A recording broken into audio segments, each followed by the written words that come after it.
country, but economically very big. So we're working on something. Caitlin? After a meeting with the Syrian president earlier today, Marjorie Taylor Greene, who is a big ally of yours, said that she would rather see you focused on nonstop domestic policy meetings here at the White House instead of nonstop foreign policy meetings.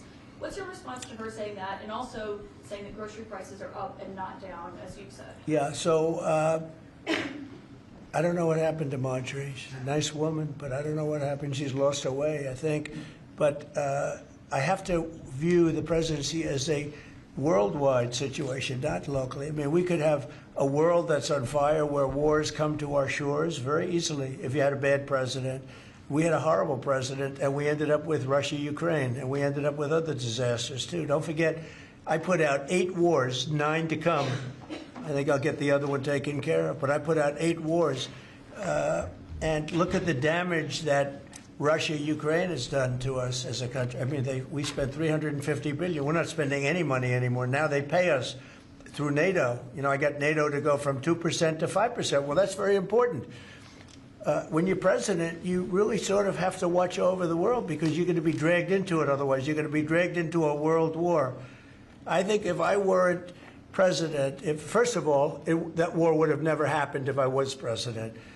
And if I weren't president, that war could have led to World War III. It won't. It's not going to anymore. But when I first got in, I said, wow, this situation could lead to World War III. And I got NATO together. I got everybody together. But with all of that, I passed a great, big, beautiful bill, which is the biggest tax cuts in the history of our country. So when somebody like Marjorie Taylor Greene, who's now catering to the other side, I don't know what, I guess she's, got some kind of an act going, but I'm surprised at her. But when somebody like Marjorie goes over and starts making statements like that, it shows she doesn't know. I don't devote a lot of my time. Let me give you another example. China. China was going to hit us with rare earth. Now, everybody says, well, what does that mean? Magnets. If China refused to give magnets, because they have a monopoly on magnets, because they were allowed to happen over a 32-year period, there wouldn't be a car made in the entire world. There wouldn't be a radio. There wouldn't be a television. There wouldn't be internet. There wouldn't be anything because magnets are such a part. Now, nobody knows what magnets are, and not overly sophisticated, but to build a magnet system would take 2 years. So if I weren't able to say to China, look, if you're going to do that to us, we're going to charge you 158% tariff. It was 100% on top of 58%. And China called up immediately and said, we will make peace. And we made peace. We made a great deal. We made an unbelievable deal. China's paying tariffs to the United States, not the United States paying tariffs to China, which has always been the way it was. Nobody can believe these deals. But so when somebody makes a statement about he's devoting time to the world, well, the world is the United States, because if the world's in trouble or if the world is ripping us off, the world was ripping us off before I came here. Europe was getting massive tariffs. They were sending us 9, 10 million cars a year. We were sending them none. They were not taking our agriculture. We were taking massive amounts of their. It was so unfair. Now we have a deal where $950 billion is coming into the United States because of me and because of tariffs. So if I don't do all these things, our country is doing very poorly. So, it's easy to say, oh, don't worry about the world. But the world is turning out to be our biggest customer. The world was on fire.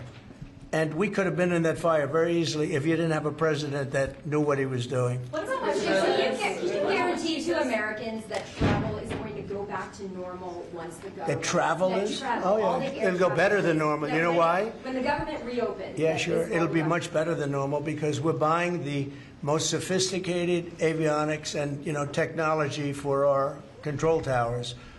And we didn't have that. We had a guy named Buttigieg. Edge, they say is the best way. Just say 2 edges, like off the edge of a cliff, which is where they were taking us, by the way. Edge was the Secretary of Transportation, and he spent billions of dollars trying to patch together our air traffic control system, which was a conglomeration of all different systems in all different cities. They had hundreds of companies working on it. And they were spending billions of dollars.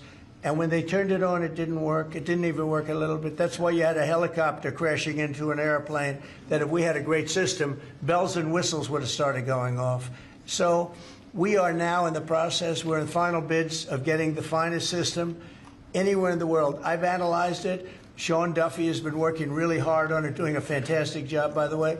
And over the next 2 or 3 weeks, we'll be handing out the finest air traffic control system anywhere in the world. All the towers will be equipped. They were going copper wire into glass wire into other types of wire. And if you knew anything, you know copper wire doesn't work with glass. You know glass doesn't work with other substances. And they spent billions of dollars, and when they turned it on, nothing happened. Okay? We're getting the most sophisticated, all brand new. All brand new. Every control tower will have the same exact system.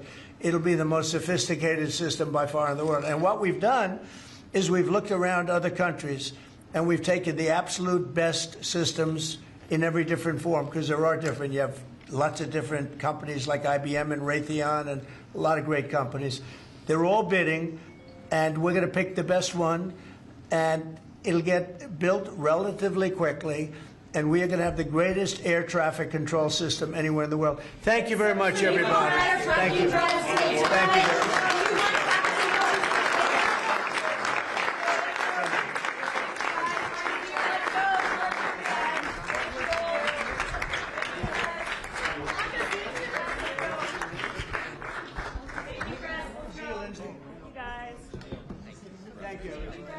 you very much.